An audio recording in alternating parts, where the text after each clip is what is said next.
All right. Hello, everybody, and welcome to another episode of the Couch Warrior podcast. As always, I'm your host, Mike, and today for UFC 285, I'm going to be breaking down the card with my guy, John Kelly. What's up, John? Thanks for coming on, and what do you think for this card? You like it? Yeah, thanks for having me on, Mike. It's been a minute since we caught up. I know we haven't. We're not doing the video best bets roundtable, so don't see you as often. But it's good to catch up with you. Thanks for having me on. Obviously, it's a big pay-per-view card. Got the Jon Jones headliner, obviously, so I'm excited for it. Ready to talk fights with you, man. What's up, Nick? Thanks for tuning in. I was actually going to bring up what do you call it again? The table? The roundtable. The roundtable. Dude, I haven't been on for the longest time just because my sleep habits are terrible and I wake up too late. But the second I wake up on time, I'm hopping back on. It was always a lot of fun. But yeah, for sure. All right, we can hop right into the card. We've got, I think, 14 fights, 15 fights to break down, and most of them are pretty good, so I'm hyped. For the first one, we've got Loik Radzhabov versus Esteban Ribovics. Radzhabov is 16-4-1. He's 31 years old, 5'8" with a 68-inch reach, training out of Killcliff FC. Ribovics, undefeated, 11-0. He's going to be 5 years younger, have a 2-inch height advantage, a 1-inch reach advantage, and he's out of Alpha Team. John, why don't you start us off? Yeah, so this one, I kind of like the Radzhabov guy. I don't love the line here, considering he's coming in on short notice. I think if you got in early on him, then that was probably pretty good. But I just don't trust Ribovics too much. He fought on Contender Series.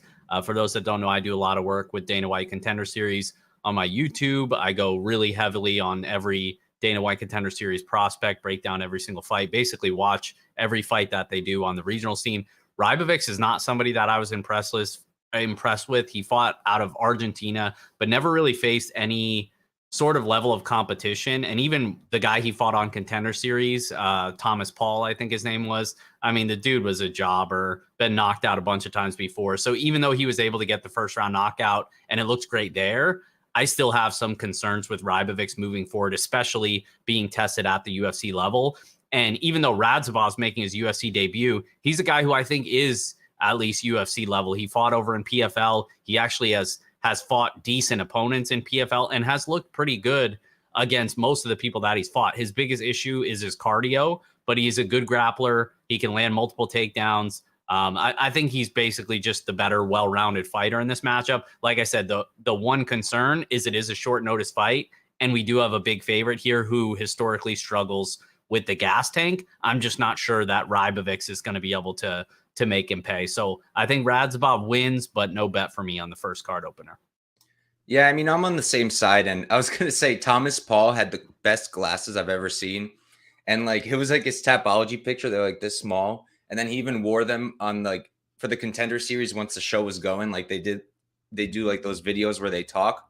He's just wearing his glasses. Like, I love that. But yeah, he's not very good. Ribovics knocked him out. You look at Ribovic's record, never been to decision. Out of 11 fights, only 4 left the first round. So he's finishing fights really quick. 3 of those fights ended within 30 seconds, but he's fighting terrible competition. Meanwhile, Radzhabov, his last 5, right? Zach Zane, all right, isn't very good. Rouge Manfield, champion 2022 for PFL. Alex Martinez, they fought twice. And Ahmed Aliyev, and like I said, Alex Martinez. Before that, it was Schulte, Wade, and Islam Mamedov. So the competition is not even close. Radzhabov, in terms of his cardio, I agree he slows down, but at least we've seen him go like 5 rounds. So you know that he can go and get extended. Meanwhile, Ribovics, not so much. We have no idea what he's going to look like extended. I don't think either guy's a very good striker. I guess I would give it to Ribovics. Both of them kind of loop all their strikes. Don't love it. But I'll give Ribovics that. But I think in terms of the actual fight, I just expect Radzhabov to out-grapple him probably the whole time. I don't know if he's going to get a finish, but like you look at the tape for Ribovics, he's getting taken down on the regionals. What's this guy's name that took him down? Juarez took him down in round 2 and like got some control. Eventually he scrambled and got out of it, but I don't think that's going to work with Radzhabov. So give me Radzhabov. And I am happy that he's here because he was supposed to be on The Ultimate Fighter. He was one of those guys who got kicked for Conor McGregor's dude. So I'm glad they're giving him the short notice debut. And I'm on him, but I don't think I can get to a play here. and we can move on to the next fight. Here we've got another Basharat coming in against Damon Blackshear. Farid Basharat, he's 9-0 undefeated, 25 years old, 5'8" with the 71-inch reach, training out of Extreme Couture. Blackshear, he's 12-4-1. He's going to be 3 years older, 2 inches taller, and have a 1-inch reach advantage. I'll start here. I don't really love much about Blackshear. He's a very solid wrestler. I'll give him that. And he's built, like extremely built. Like the dude looks jacked. And I think he is going to have some physicality over Basharat. But overall, is he going to get the wrestling going? I don't see it happening for too long. I think that if he does get Basharat down, Basharat will get back up. I don't see him taking his back like he did with Zalal. And the striking I have to give to Basharat. I don't really like what Blackshear does. He's throwing mostly kicks, not so much with his hands. When he does throw the hands, I think it's pretty good, but he doesn't do it. Basharat, much better striker, really good at counter striking, good output. So definitely give me Basharat. Can't really do anything with him. I thought maybe Basharat by decision would be a little juicy, but it's not. It's like pick 'em odds. So nothing for me here. How about you, John? Yeah, this is another contender series guy. I actually, if you want my buddy Don Kelly to come out and break down the Farid Basharat fight, Bring him out. Bring him out. No, but in all seriousness, I agree with you. Basically, I think Damon Blackshear is not a bad fighter. I actually bet him against Yusuf Zalal in that spot, and he won the first 2 rounds, I think, and then basically just got dominated due to having nothing left in the 3rd round. So it ended up being a draw. But I don't think he's a bad fighter. Trains out of Jackson Wink, which isn't the greatest camp, but it's not the worst camp out there either. Decent ground game, more of a grappler, got a lot of subs on his record. But this is just another tough spot for him. You know, he's got a full camp this time around, but he's going up against Farid Basharat, who the Basharat brothers, I mean, you got to give them their respect at this point. I do think Javid is probably the better of the two. But, you know, Farid did impress on contenders. He's another guy where, similar to my concerns about Javid coming into the UFC, they didn't fight really anybody on the regional scene. So that's a concern, especially when you see him swelled up to like a minus 500 favorite now. That's dicey to me. Like I'm not going anywhere near that. I'd be more tempted to just take like a tiny stab on the dog, but I really can't get there just because I don't think Blackshear is going to be able to have a lot of success in those grappling exchanges because Basharat is so well-rounded, and I think Basharat has the better gas tank as well. So Farid Basharat is the pick, but no, again, no bet for me, and no bet for my boy Don Kelly either. So I like Don Kelly. I like him. But yeah, I also think Javid is definitely the A side. I actually tried to fade this Farid Basharat with Bagoso. That didn't go very well. I did too. Did you? I did too. Yeah. I think he got like plus 200 is. something odds, right? And then he got destroyed. So yeah, definitely got proven wrong there. And I do think Farid is going to win, but I'm not going to be putting any money there. We can move on to the next fight. We've got a rebooked fight, Jessica Penne versus Tabathi Ricci. Penne is 14-6-0. She's 40 years old now, 5'5" with the 67-inch reach. She's training out of Alliance MMA. Ricci, 7-1-0. She's going to be 12 years younger, 4 inches shorter, and have a 5-inch reach disadvantage. And I've got her currently out of Paragon BJJ. John, your turn, brother. Start us off.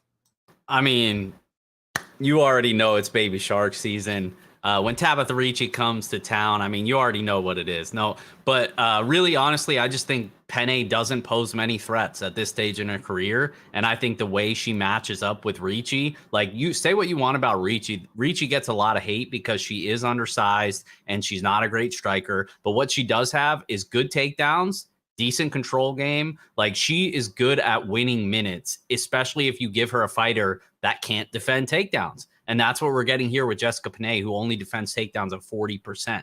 I expect Ricci to be able to close distance. She is going to be the shorter fighter with less reach. She's going to need to get inside, close distance, and take Penne down. And I think that happens at a very high clip where there becomes a little bit of variance. Is Penne is a good grappler. She's a black belt as well. She has the potential to be able to maybe sweep or reverse the smaller Ricci at times and maybe get some grappling control of her own going. I'm not ruling that out, But in these type of matchups, I'm almost always going to go with the better round winner, the better minute winner. And I think that's Tabathi Ricci here. You know, I can't be backing these 40-year-old fighters, regardless of whether or not they're a decent sized underdog here. I just think Ricci wins this fight at a decent clip here. So I'm not going to bet it at -230 or whatever. The first time it was booked, early prices on Ricci, I think, were really good, and like the -140 or -150, whatever they were. But now that it's blown out to this, I probably won't get involved, but I do think she wins. Yeah, -300. I saw that. I was like, damn. But first kind of disagreement here. I'm leading Penne. I mean, at -140, I would probably either bet Ricci or just stay off of it. But at this point, it's looking like I can get Penne +300 or close on fight day. So for me, I'm looking at a few things, right? The Loopy fight stands out. Of course, you got to put an asterisk. Super short notice for Loopy. I think it was like 1 or 2 weeks. So, you know, can't really put too much into it. But she's a really good grappler, Loopy. And I think she's more physical than Ricci. And she struggled. She struggled to take Penne down. Penne did reverse her a few times. She had her back standing. Not that she did all that much with it. But I do think she's got the grappling to kind of hang here. I do see Ricci getting some takedowns, but I don't think she's setting up those doubles enough, and she's not really changing it up. It's like always a double leg pretty much, and it's good, but it's also kind of predictable. And I was laughing when you brought up her striking, and like on my notes, I literally just got pissed off at her. It's like sometimes I just get pissed at a fighter when I'm taping them for no real reason. Like last week for PFL, the same thing happened. I just taped somebody and I was like, I hate them. I don't hate Tabathi Ricci, but hate her striking. She misses so much. She throws feints and doesn't do anything with them, just whiffing at air. Not that Penne is like a world champion boxer, but I do think she's going to be the better striker here. She's going to have that reach, that height. You could also say, though, Ricci has fought big competition before, people bigger than her with a long reach. Maria Oliveira. I believe Viviane also is bigger and has quite a big reach advantage. I think it's actually bigger than this one. But all that said, I mean, at these odds, I got to go with Pena. I think that it's going to be close. I don't really see a blowout here. So give me the girl who's going to be +300 or close. I guess woman. Can't call a 40-year-old a girl, but yeah. You could call her mom if you want, probably. It's close. It's close. But yeah, and like you look at the Dakota fight, right? You can't really take much from that. She's a really good striker. Ricci, she's a grappler. So we'll have to see if I get there. I do think I'm going to end up getting there, but not running to do it. All right. Another heavy favorite. I think like almost every fight is just completely chalked up. But we've got Martinez versus Cameron Saaiman. Martinez is 10-3-0. He's 26 years old, 5'10" with a 70-inch reach. And I know he was out of glory. I couldn't tell where he is now. Cameron Saaiman, he's 7-0 undefeated. He's going to be 4 years younger. He's 22 years old, 2 inches shorter with a 3-inch reach disadvantage. And he does train out of Team CIT with Dricus du Plessis. I'll start this one off. So I also tried to cover Contender Series as much as I could this past season. And Cameron Saaiman was fighting this guy, Josh Kim, right? Joshua Kim, I think. Josh Wong Kim, yep. Yeah. And that was like probably one of my best plays because I was able to hit both sides and guarantee myself a profit. Because I did the tape and I was like, I think Kim should be the favorite. And then they opened the lines and Saaiman was -300. I don't know why. So I put what I could down on Kim. And then immediately the line flips and I'm able to get +300 on Saaiman close to fight time. So I did that. And I was able to hedge out a pretty decent win. Didn't risk it. But that said, I thought in that fight, you know, Kim would be able to stay on the outside, out grapple him. And, you know, he kind of did. He was winning that fight until he wasn't. Cameron, he's got great cardio. He's very good at putting it on late. He's got two round 3 finishes in his last 2 fights, Dana White's Contender Series, and then his debut against, was it Kozlow, right? Stephen Kozlow, yeah. Yeah, Kozlow. And I mean, that fight, like, I don't know what you can take from it. He got out wrestled, but he got more control time. I think it was like 6 minutes to 4. He was sweeping constantly. His BJJ showed up in that fight, and it looked pretty good. I don't really know how I feel about him just yet. I think I need to see a lot more with Cameron because even on his regionals shortly before Dana White's Contender Series, I literally bought an EFC membership so I could watch his title fight. He had a 5-rounder, and he was getting out grappled there too. The risk is probably not as strong here. Mana's not much of a wrestler, even though he has gotten a few takedowns. But I think a lot of people are being pretty hard on him. You know, the Guido Canetti fight that he barely won, it was on short notice, first of all, and his coach died, and it was his debut. So I don't really like going with narratives, but I got to give him a bit of a break there. And then I guess the Brandon Davis fight wasn't that good of a look. And then you got the Draco Rodriguez sub, which a lot of people are hanging their hats on. But I think Martinez is actually going to be the better striker. I like his hands a lot more. He looks more comfortable on the feet. And I don't see Cameron Saaiman as this tremendous wrestler who's going to be able to do it every time he's uncomfortable. So I really can't justify him being minus 300. And I might get to Mana, honestly. Plus 250 right now on Bet Online. I'd have to look over it a few more times, but I might get there. What do you think, John? Yeah, you mentioned it. You know, it's unfortunate. A lot of these fights on the pay-per-view is just a lot of blown up favorites. And, you know, you try to poke holes in some of them. Some of them it's a little easier than most. But Cameron Saaiman's a guy who I did try to fade with Josh Wong Kim in that fight on Contender Series. So that tells you something. So my priors weren't super high on Saaiman. And I'd say he's probably outperformed them slightly, but it's about what I expected, you know, even against Kozlo, who's very low level, bottom of the barrel guy that they just signed for that fight, was able to take him down, like 5 times in that fight. That was always my expectation. Is Saaiman's a guy who's similar to Du Plessis, has big power, basically zero striking defense, and his defensive grappling is very questionable. And at the time, we didn't know much about his cardio. At least we had an idea, but now we know his cardio is very good, similar to Du Plessis. So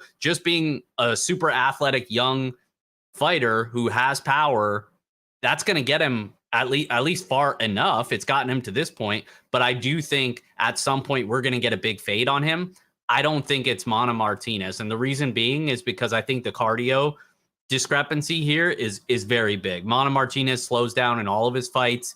He gets whenever he gets hit, kicked to the body, you know, he definitely wears it a little bit. I don't think he can really grapple here, maybe land a takedown or two. If he does, I think he's going to gas out even quicker. And then on the feet, the one thing that I think Martinez can do is he has power himself, right? Like we've seen him, you know, drop a couple. I think he dropped Ronnie Lawrence in that fight too, and Lawrence is pretty durable. So in round 3.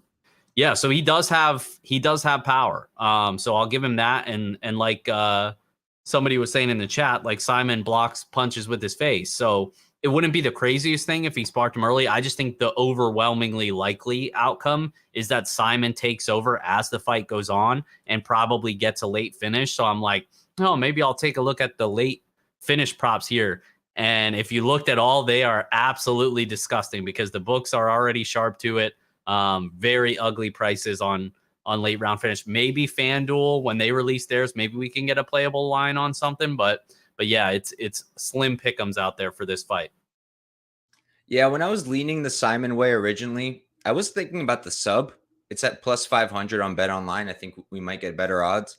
And the thought process there was, you know, I don't love the grappling of Mana Martinez and Saaiman. You know, he just only has 1 sub on his record, but we saw in his last fight, his BJJ is up to par in my opinion, but I don't think I'm going to get there because I think Martinez is live. John, I don't know if you do props, but what do you think a fight doesn't go at minus 135?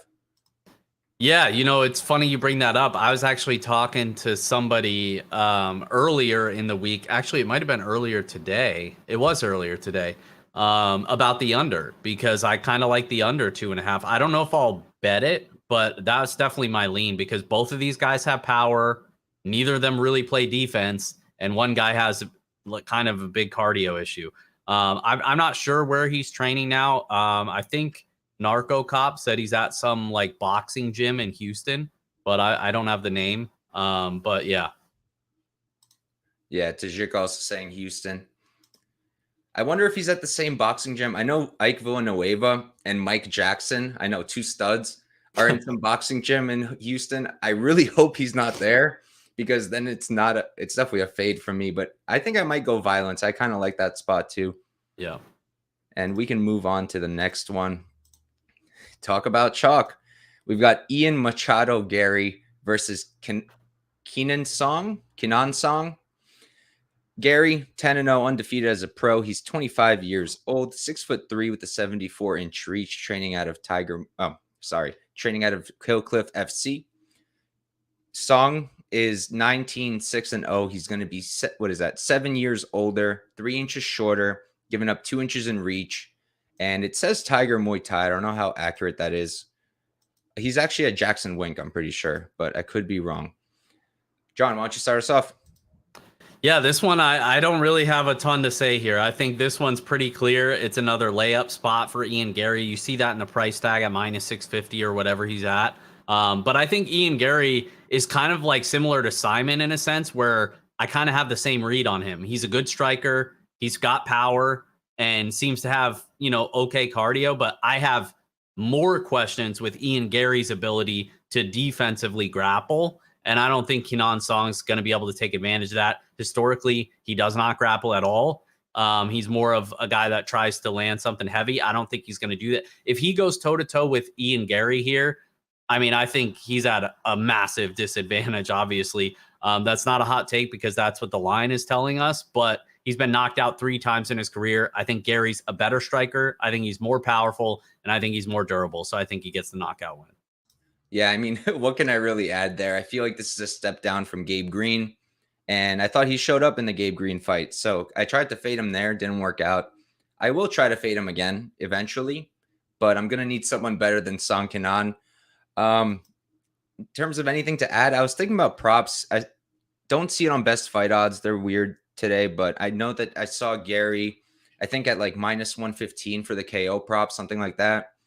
Might look at that. Don't really see a sub coming out of him, but we'll see. I don't want to just throw money for the sake of throwing money, but I do think he does dominate here. Yeah, I didn't even look at that. I just figured it would be too juiced up. But honestly, that's like one of those like square props that have, I think, a great chance of actually hitting. So minus 115 is not a bad price. In terms of square props, we're going to be talking about one later that literally everyone and their mama's on. But I'm pulling up Bet Online real quick because they do have the lines up for this. I just want to get the right number. For which one? For Garry by KO. Oh, gotcha. So it's minus 120, which I think is pretty good. Honestly, Garry by decision. If you don't think he finishes, what is it? They don't even have it up. Oh, no, they do. Plus 210.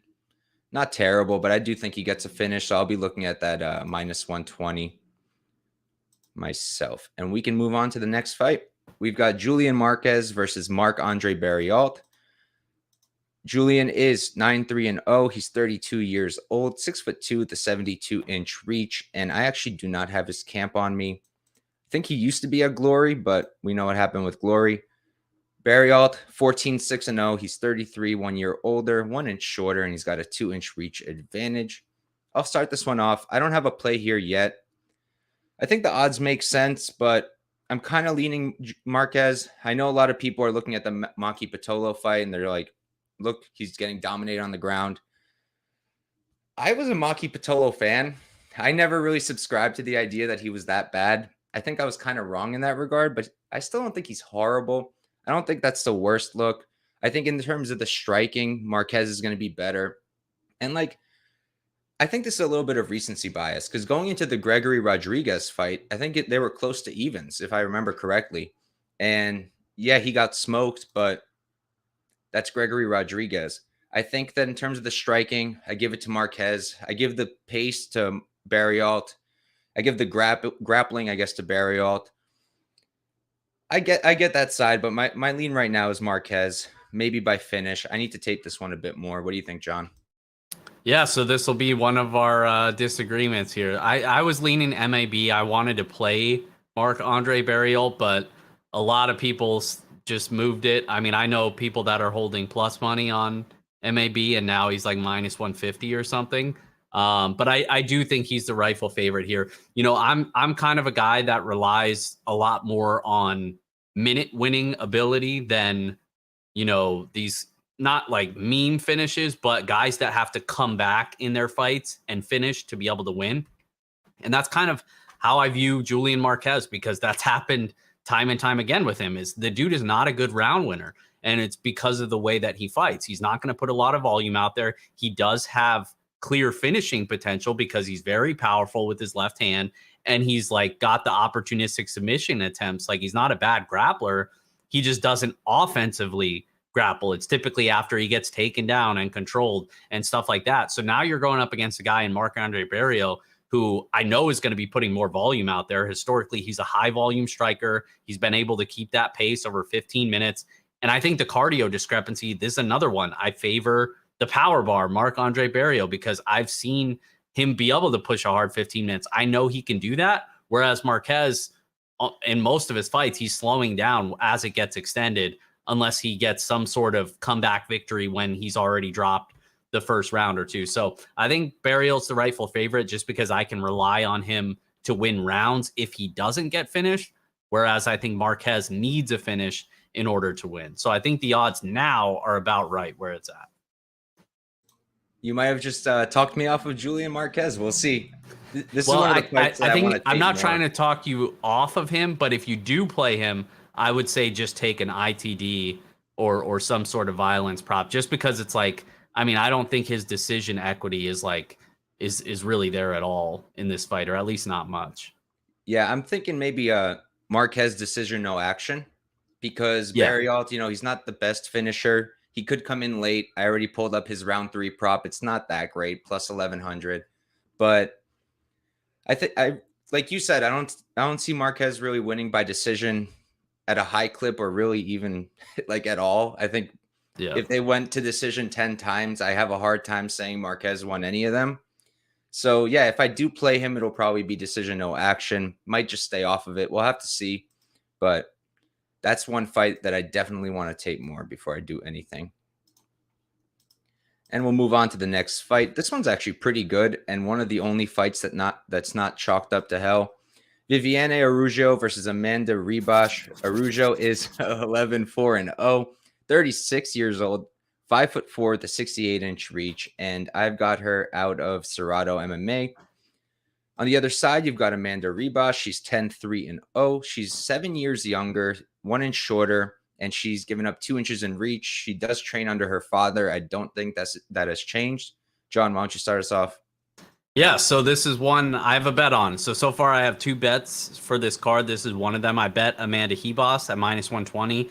I wanted to wait because I know there's a lot of Viv love out there, and I was hoping that maybe this could potentially get to some plus here. But Ribas is just a popular fighter in general, so I honestly didn't want to wait too long if the line starts moving the other way on me. So I got in for a unit already. If the line moves in my favor, I'm definitely looking to add here, or potentially try to add on Ribas live, because I think that's an interesting angle for this matchup. But I'm pretty convicted on this matchup. This is actually one that I dug the most in on the entire card. And basically, I could see why people are interested in Araujo as a dog here, but I honestly think this is not a great matchup for her. I think Amanda Ribas on the feet is going to be outpointing her. Amanda Ribas fights with a very smart game plan. She's going to stay on the outside, much like Chikagian did, and she had a lot of success doing that. Obviously, she might have to eat a couple big shots because Araujo is much more powerful. But what Araujo does, and historically she's being outlanded on, and I think that's going to happen here. But what she does is move forward, doesn't move her head at all, gets hit like a punching bag, and just head hunts. So if she's unable to have those big moments and knockdowns, or maybe even a knockout, which we know Amanda Ribas has been chinny, hopefully the extra 10 pounds that she doesn't have to cut in weight, because this is at 115 now, hopefully that helps with their durability, because she might have to eat a couple big shots from Viv here. But outside of, like I said, those big moments, I think Viv is losing this fight. I think Amanda Ribas is just almost just as likely to be able to land takedowns against Araujo.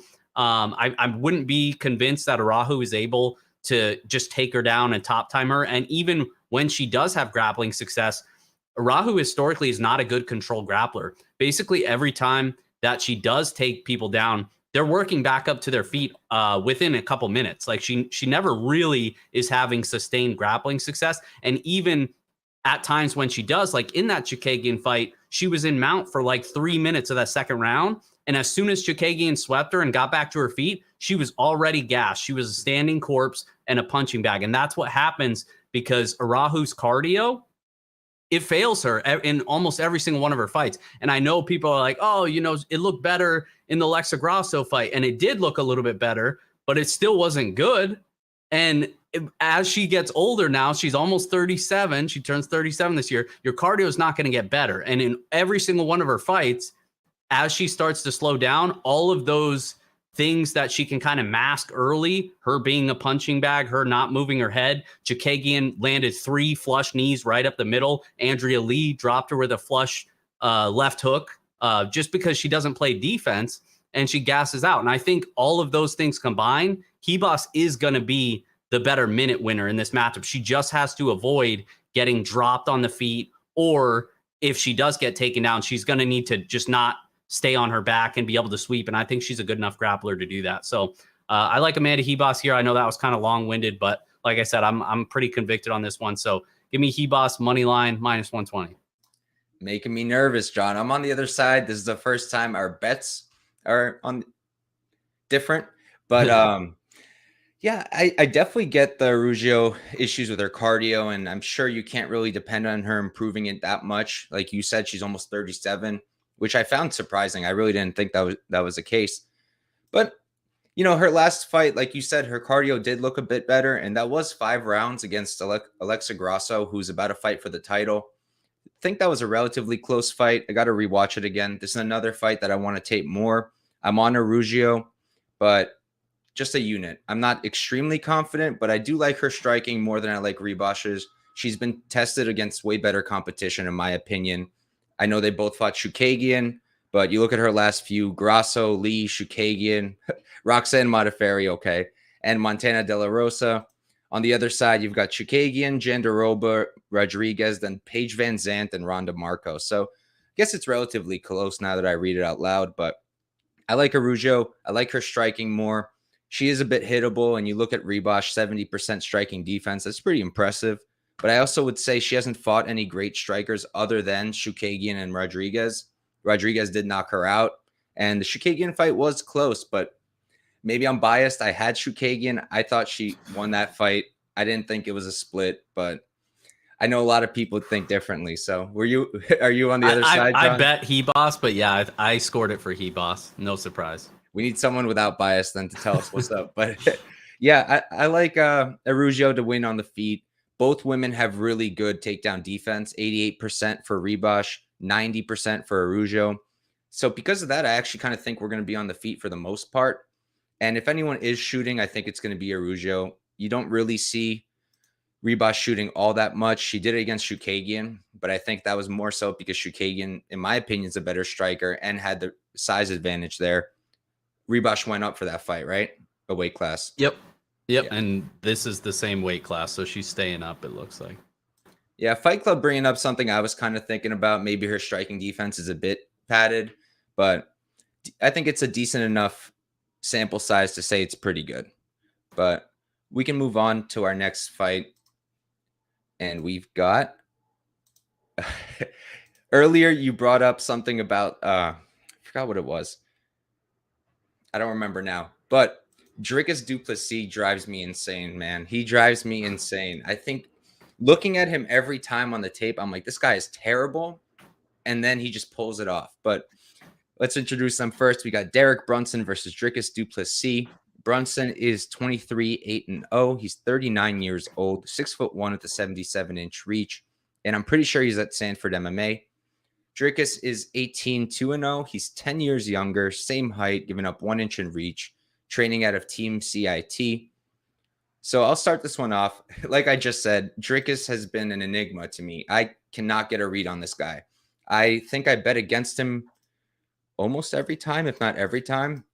I bet him originally against Tavares, and then I hedged myself out because I wasn't loving it. I thought that Tavares was really well-rounded, and Dricus was not. but I was proven wrong there. You know, I thought his cardio would tank, and he actually pulled up with pretty good cardio in round 3 and then won a decision, which I don't think anyone really expected there. And I just think that Derek Brunson isn't the spot to fade him. I know Darren Till got 1 takedown, so you can look at that and be like, oh, his takedown defense sucks. He's got a 50% takedown defense, but that's only because only 2 shots have been made against him. One of those was Darren Till, and I believe the other one was either Giles or it was Marcus Perez, the current pillow fighting world champion. But I do think that his takedown defense will hold up. I think he probably will get taken down a few times, but I think that as the fight goes on, he'll be able to keep it on the feet. I think the striking goes to Dricus. He's explosive. I don't love the way he enters. He does like that flurry where he just runs forward like this. Don't love that, but I don't think Brunson's necessarily the guy to counter him there. I thought maybe Darren Till would be. Look how that turned out. Darren Till got cut today. But yeah, I'm on Dricus. I parlayed him a little bit, just 2 units total, and I'm not going to do anything else with the fight. I think he should win. I think it's probably ITD. I bet the line is juiced, but I might maybe look at it. What's it called? Dricus decision, no action, but I have a feeling it's going to be juiced to hell. John, what do you think of this card? It's minus 350. Yeah, that's not playable. Yeah. I was going to say, no surprise there. I don't have a ton to add. I largely agree with basically everything you said there. The glaring issue with Brunson, like Brunson is a very well-rounded fighter. The obvious thing is his durability. Like he's been knocked out 6 times in his career. And even when he's not being knocked out, it honestly, and maybe it's just me, but it literally looks like he's like almost knocked out by every single punch that lands on him just about. So he never makes you feel good. And he's been kind of a cash cow over this win streak that he was on. But it wasn't, you never felt good. You were always puckered up because even when he was up 3 or 4 rounds in the 5 rounders, like you still know that just one punch and he could be knocked out again. So I just think that this is a bad matchup for him because even if he does have that early grappling success, which I wouldn't be shocked if he did, I just don't expect him to be able to stay alive basically when the fight gets back at space, especially against somebody who is such a dangerous finisher, who does have good cardio and big power like Du Plessis. So Du Plessis by knockout is my prediction here. I pulled out the late round props because I was curious. Du Plessis round 3 plus 800, not a fan. No, but no, not good enough. Yeah, maybe if we get a better line with FanDuel, but I doubt it. And we can move on to the next fight. Man, this is such a sad one. Cody Garbrandt versus Trevin Jones. If you would have told me like a few years back that he'd be fighting someone like Trevin Jones, I would have said you're tripping. But here we are. Cody Garbrandt, 12-5-0, 31 years old, 5'8" with the 66-inch reach. I believe he's still a team alpha male. I don't remember exactly. Jones, 13-9-0. He's 32, 1 year older, 1 inch shorter, and he has a 4-inch reach advantage. John, why don't you start us off? Yeah, so this is my other bet that I was getting at was I actually played the over 2.5 rounds at plus 160. Yeah, I feel like it might be a contrarian over here. I actually really like the over spot here for a couple reasons because for starters, Garbrandt, historically, we know the talent is there, right? Like he's a great boxer, big credentialed boxing background. I think he was like a Gold Gloves winner back in the day. Decent wrestler as well, even though he doesn't go to the wrestling as much as he should. But he really is not a big volume guy. He doesn't put a lot of activity out there, especially the more recent versions of Garbrandt, where he's a little bit more timid because he's aware of that durability issue. And you saw that like even in the Kai Kara France fight where he wants to stay at space, wants to dance around the outside. He doesn't want to get baited into a brawl because he could get clipped like he did in that Kai Kara France fight. So I think he's going to be timid and low volume to start. And I also think that's who Trevin Jones is. He's historically a very low volume striker, a counter striker. And if both of these guys are going to want to stay on the outside, I think this is going to turn into somewhat of a staring contest. Very low volume, where the rounds aren't super convincing one way or the other. I do lean Garbrandt just because I think he's the overall more skilled fighter in multiple areas. But I just really think this fight is going to be a much lower pace than people are expecting. And I think Trevin Jones' knockout ability is being overstated here just because of the durability issues of Cody Garbrandt. And at the end of the day, I'd still be kind of surprised if he was able to hurt Garbrandt here. So even though Garbrandt, the obvious issues, the durability, lost 5 of his last 6, been knocked out in his last 4 or whatever, like those are terrible things on paper. But hopefully back to his normal weight class at 135. I think he'll be able to withstand the low volume and somewhat power shots of Trevin Jones here and hopefully win a decision. So I played the over 2.5 at plus 160 for over a unit and a half. And I'm looking to have some sort of other action, maybe Garbrandt by decision if we can get like a plus 550 on FanDuel or something. Those aren't out yet, but I think somebody had a plus 500, so it seems like it could happen. But yeah, I really like the overs here on this one. So tell me if I'm crazy. I don't think you're crazy. You made some really good points, and while you were talking, I pulled up the stats, and Garbrandt did go 5 rounds with Rob Font. I didn't remember if it was a 5-rounder or a 3-rounder. And, you know, Rob Font's not some power puncher, but his output adds up. And 176 strikes, he didn't knock out Garbrandt. So I definitely see it. And Trevin Jones has like no output. He just is always looking for the big shot. I don't have the balls to do over 2.5. I'm not ready to go gray, but you did make a lot of sense. And I'm kind of considering the over 1.5. I don't think DraftKings has dropped that just yet, but I'm seeing minus 138, minus 125 on Betway and 5 dimes. If we get something close to that, I'll probably play that. I do think that makes sense. And I mean, my gut is screaming at me to play Garbrandt at minus 170 because this just makes like it's so crazy to see him at that. And then you kind of look at what's been happening and it makes sense. But you know, you look at his last 5: TJ Dillashaw, Pedro Munoz, Asuncao, Rob Font, Kai Kara France. None of those people are Trevin Jones. And Trevin Jones has fought really good guys too. Barcelos, Javid Basharat, Kakramanov, who got cut for who knows why, Bautista, who he knocked out but was losing to, in my opinion, and Timur Valiev knocked him out. Jones knocked him out. That got overturned because I think Jones smoked some marijuana. Yep, short notice too. I feel like if they smoke marijuana, you should give them more credit. Like marijuana is not going to make you better. That's honestly the dumbest rule there is. I mean, straight out of the NFL playbook, but it's neither here nor there. When have you seen 2 high people fighting? That's all I'm going to say. Prince of Mischief. It's actually week 5, I think, now, for your information. He cuts my ass because I just moved recently and I don't have a headboard. And nice. I'll get my ass to IKEA eventually, but yeah, my gut is saying go with Cody Garbrandt, even money line. I don't know if I'm ready to trust him there. But like I said, none of these people he lost to are Trevin Jones. You know, Trevin Jones is none of those people. So maybe I'll get there if I can trust Garbrandt, if I feel that I can trust Garbrandt. But we're going to have to see. I really don't know. I have a really hard time seeing him losing to someone like Trevin Jones. It would be really shocking, honestly. And we can move on to our next one. Thank you on the over, though. I kind of like that. It's definitely contrarian, I feel like. For what it's worth, if I had a playable 1.5, I would be hammering it.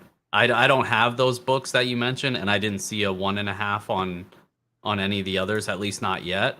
Do you have DraftKings? I would play the 1.5 and the 2.5, to be honest. You have DraftKings, right, John? I don't. No, not currently. Oh, no way. No. That's whack. I know DraftKings does so alternate. March 10th, it goes live in Massachusetts. Nice. So 10 more days. Hopefully they're not like New York. In New York, they gave us DraftKings like I think last year or whatever. But they've been like slowly giving us the better props, like decision no action. Now we get sub no action, KO no action, all those kinds of things, and the alternate totals, which I love a lot. Yeah. I'll probably play the 1.5. I'm trying to pull up on my phone to see if they dropped, but I don't think they did just yet. And we can move on to a fight that I doubt we're going to spend much time on. We've got Jamie Pickett coming against Bo Nickel. Pickett's 13-8-0, 34 years old, 6'2" with an 80-inch reach. Sorry, I'm in Brooklyn. I think it's crazy here.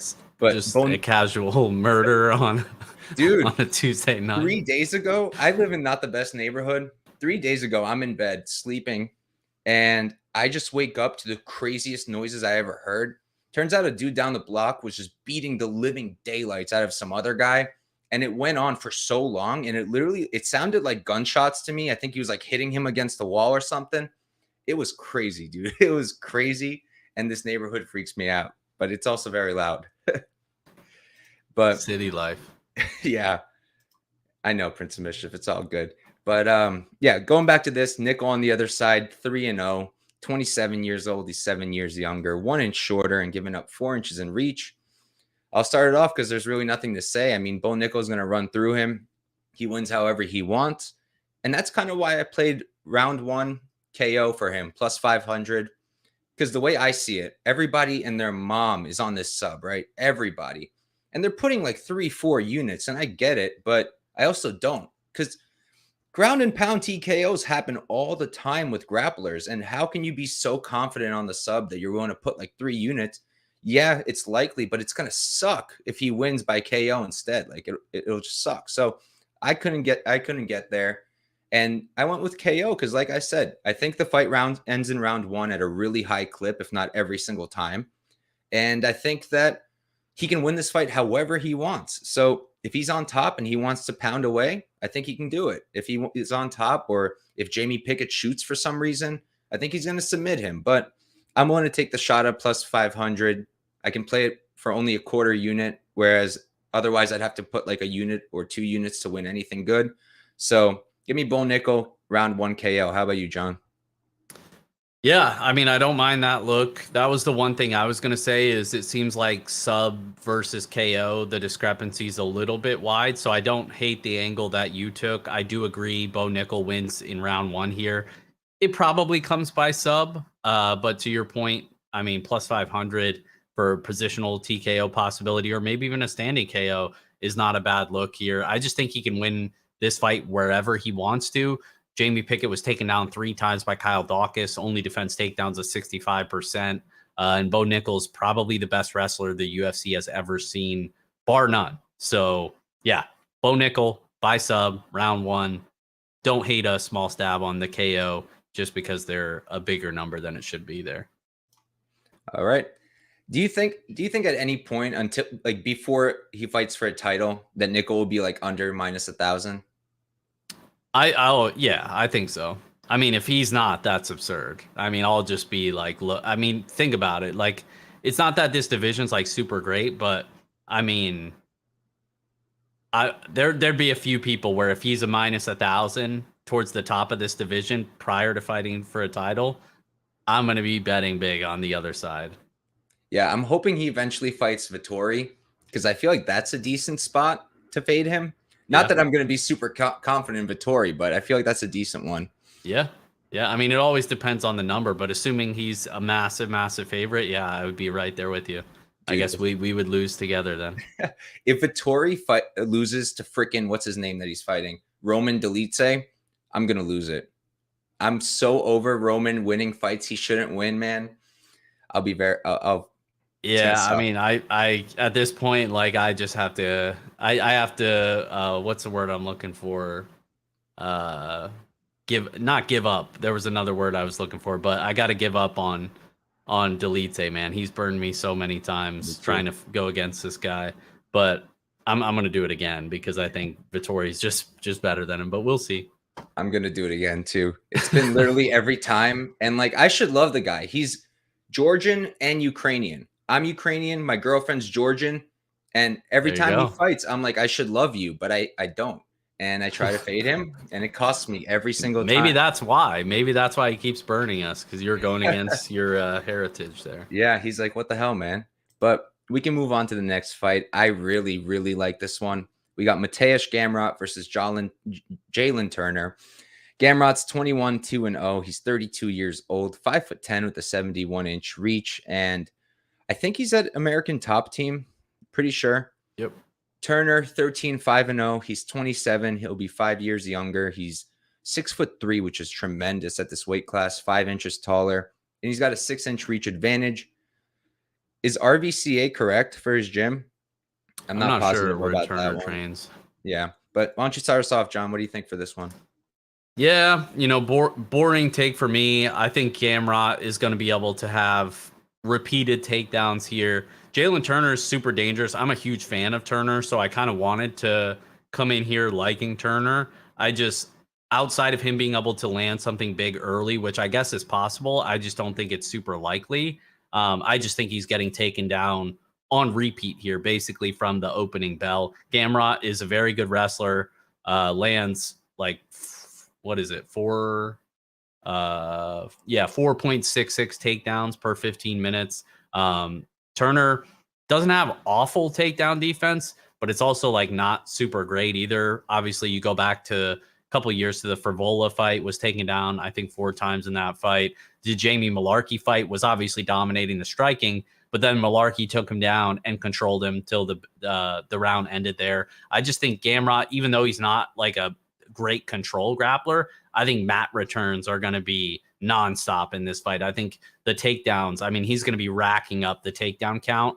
And I just don't know if Turner's going to have enough time in the open space to be able to land one of his big shots. So I think it's Gamrot, maybe by a late finish, maybe by decision, but probably like a late finish if he ends up breaking Turner. But yeah, I think it's Gamrot.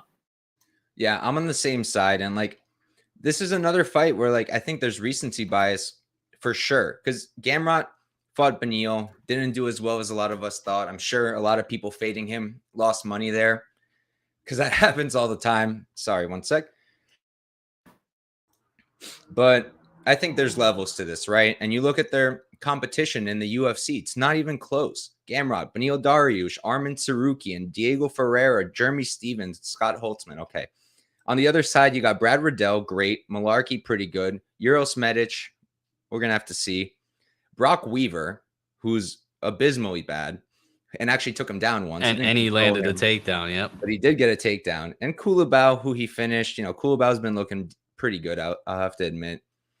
But yeah, I think Gamrot's going to get the takedowns all the time he wants. I don't like people are looking at this and they're talking about Turner's takedown defense, and I'm really just not getting it. I really don't think he's going to keep it on the feet. Like Gamrot is a better wrestler than anyone he has faced, and it's not even close. And Gamrot's going to have the pace. Sure, on the feet, it's probably Turner. I really like his striking. He's got a huge reach advantage, and he's only been improving there. But I think that Gamrot's going to be able to hang, and I think he's going to win probably by decision. I did play his money line. What is it now? It's minus 211. I beat that. I got, I believe, minus 170-ish is what I played it at. Yeah, minus 174 is what I got. I put 2 units on it because I'm relatively comfortable with Gamrot. I do think he's going to win this at a pretty high clip. So give me Gamrot as well. And we can move on to our next fight. We're getting down to the good ones. Only 3 fights left. Here we've got Jeff Neal versus Shavkat Rakhmonov. Jeff Neal, 15-4-0, 32 years old, 5'11" with a 75-inch reach, training out of Fortis MMA. On the other side, you've got Rakhmonov. He's 16-0, undefeated, 4 years younger, 2 inches taller, 2-inch reach advantage. Is he at Sanford? I'm pretty sure he's at Sanford, but I could be wrong. Killcliff, whatever. Not positive on that. I'll look while John's talking, but I'll start this one off. Jeff Neal's been looking really impressive. I did try to fade him against Vicente Luque, and he looked great there.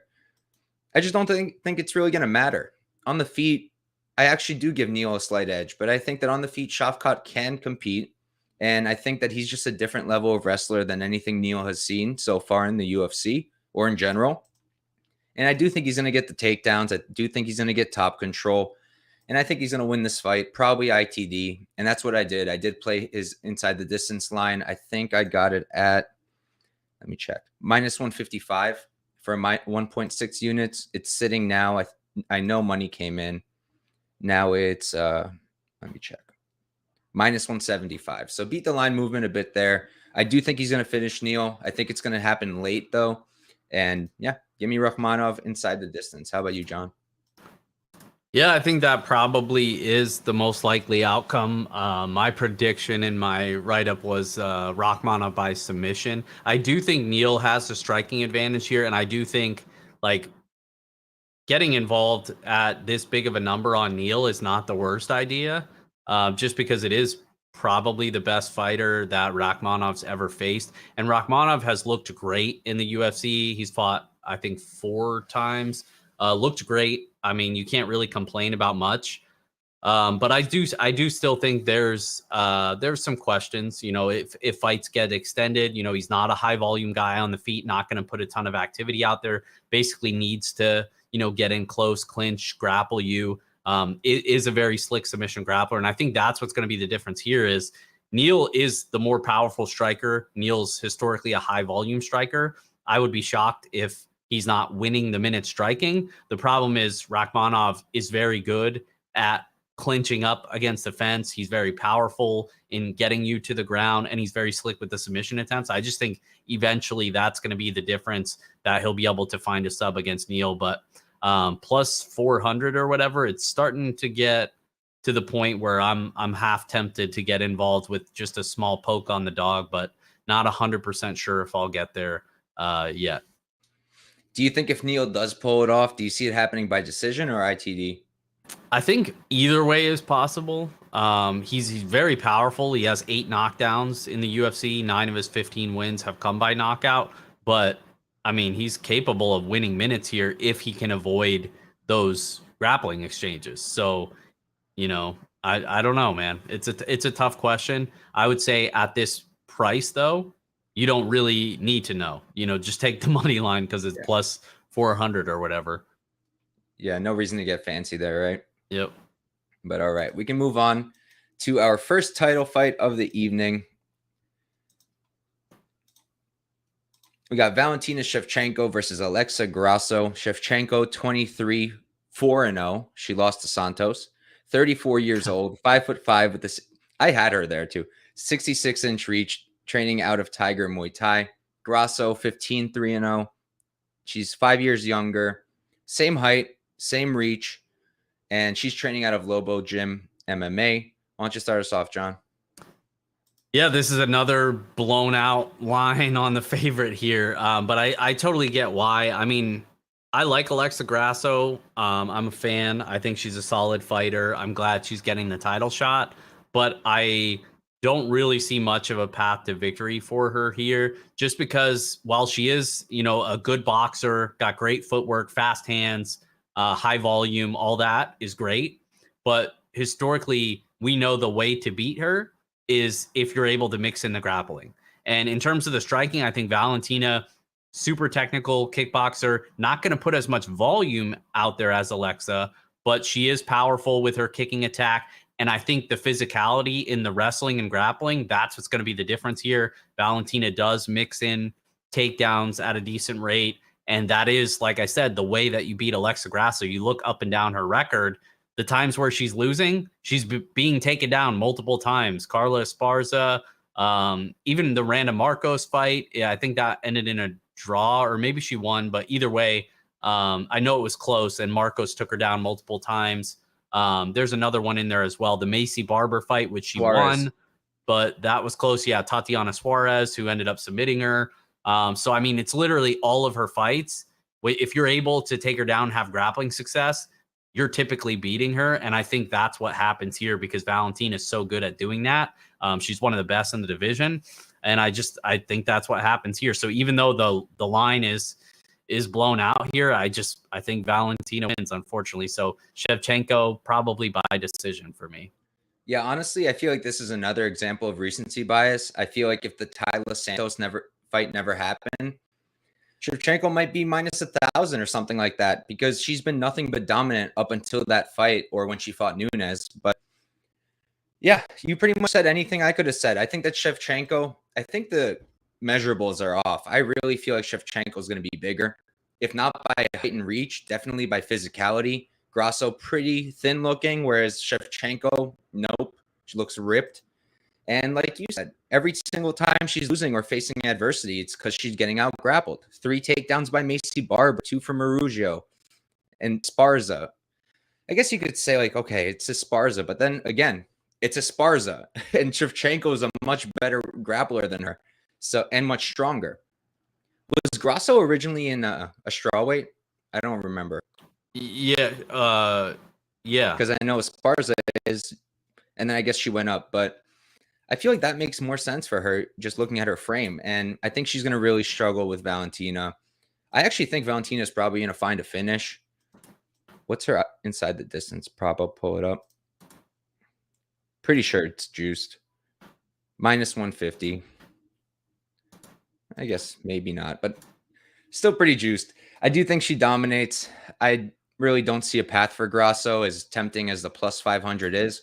I'm a huge Grasso fan, just like you. I've backed her, I think, in like most, if not all, of her recent fights.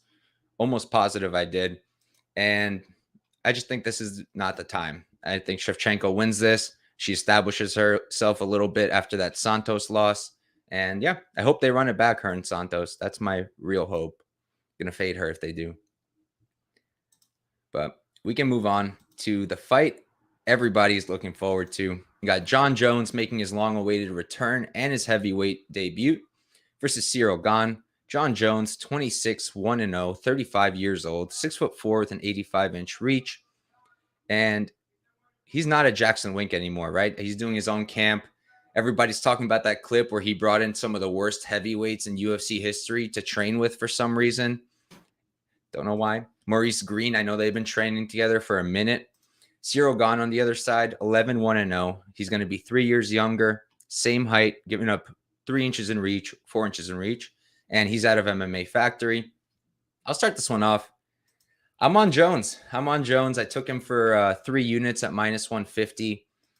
And, you know, a lot of people are writing on Twitter, like, if you're looking at the Ngannou fight, like, that's the only reason people are betting against Gane. And yeah, that's the main reason I'm betting against Gane. And I think that's an extremely fair reason. On the other side, people are fading Jones because they're like, look at his last few fights before he went out. Santos, close fight. Dominic Reyes, close fight. Both guys could have arguably won those. But look at who they are now. Like, it's just not the same person. People are looking at these new versions of Thiago Santos and Dominic Reyes who are not doing well. And it's just not the same, in my opinion. Like, Santos, after that fight, his knee's been blown out, right? And Dominic Reyes, I think he's just never mentally recovered from that decision. Like, to this day, he still talks about, if I beat Jon, if I got that decision. And I think it's been showing in his fights. Like, he just got knocked out by Ryan Spann. What the hell was that? So, and it was like a power jab, right? Pretty sure it was a jab that sat him down. But give me Jones. Of course, I'm concerned how he's going to come back from his long break. Of course, I'm concerned about these training partners for some reason he's bringing in. I hope at the end he's going to be like, psych, I didn't train with them. But I have a bad feeling he did train with them. I do think it's going to be close on the feet. Ciryl Gane, he's super crisp. I love his striking, but he's not perfect. He's not constantly finishing. Like the Derek Lewis fight, he didn't really do, like, he did what he had to win, but he wasn't going for the kill, right? You look at the Tai Tuivasa fight. Yeah, Tai hits like a train, but he sat Gane down. If he can do it, I think Jones can too. Do I think Jones knocks him out? No. But do I think Jones has success on the feet too? I do. I don't think it's just going to be one-sided to Gane. And the grappling, that's what I was talking about. That's what stands out. And sure, you can say that Gane is probably training that grappling and that takedown defense. And I'm sure he is. But I don't think it's enough time to catch up to the wrestling of Jon Jones. I just don't. So give me Jones, I guess, by decision. But I'm not going to be playing any props. I just took his money line. How about you, John? You on Jones, or are you going with the underdog? Yeah, I haven't bet anything yet. I'm not 100% sure if I will. I'm definitely leaning towards the underdog in Ciryl Gane. So another one will maybe be on opposite sides for. You bring up a lot of good points. The obvious thing for Jones is the wrestling upside. That's no secret. I think the biggest thing for me is because I do think these guys match up like very similarly in a way, in that they're both very high fight IQ guys that want to stay on the outside, very active with the leg kicks, and that want to stay safe for the most part. They don't want to get into dirty brawls and, you know, winging hooks in the pocket, stuff like. They're not going to fight like that, both of them. So I think at times this could turn into like a low volume staring match, which isn't going to be super entertaining. But I think those type of rounds are going to be very close and it's going to be very subjective. So you're kind of relying on the judges. And in those situations, you almost always want the underdog if you think it's going to be like that. Obviously, if Jones wrestles as much as some people expect, then those rounds are a lot more convincing if he's able to land takedowns. I just think the biggest thing for me is where he's priced at now in the minus 155 or whatever. It's almost like they're pricing him as if he's just as good, if not better, than he was 3 years ago, coming off an extended layoff with 40 or so more pounds on his body and now fighting against one of the best heavyweights in the world. So I think that obviously adds another layer of variance in this matchup. So it's hard to be confident really on either side, but in those like high variance type of things, I almost always naturally just lean into the underdog because of that variance. So that's kind of the way that I was thinking about it. Obviously, if Jones has the wrestling success, he probably looks like a favorite and covers his price tag. But it's just like we have to kind of take a leap of faith that he hasn't fallen off at all in the 3 years, and his body has accustomed to being just much, much bigger. And he is going to be able to be such a great wrestler against a lot bigger guys. And there's just a lot of factors that I don't think, at least me personally, I wouldn't feel confident in having a take on those things.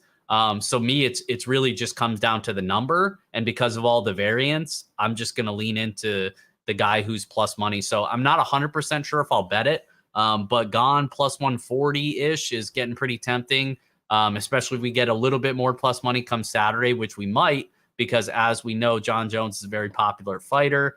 So I'll probably likely end up on Ciryl Gane here, but it's not going to be a big play for me. Probably just a 1-unit play on the money line. If Jones loses this, it's going to be so awkward. He just signed an 8-fight deal with the UFC. If he loses this, what the hell is he going to do then? Fight back to the title? Like, I don't know. But yeah, you brought up good points with the staring match, and the odds reflect that. It's kind of crazy for a heavyweight fight, right? Oh, under 1.5 plus 340, under 2.5 plus 210, under 3.5 plus 155. Fight doesn't go is plus 102. When do you see that with heavyweights? Pretty much never. But I think you brought up all the reasons why the line is like that, right? They're probably going to be looking at each other for a lot of the fight. We've seen Ciryl Gane fight low output, trying to just outpoint Derek Lewis.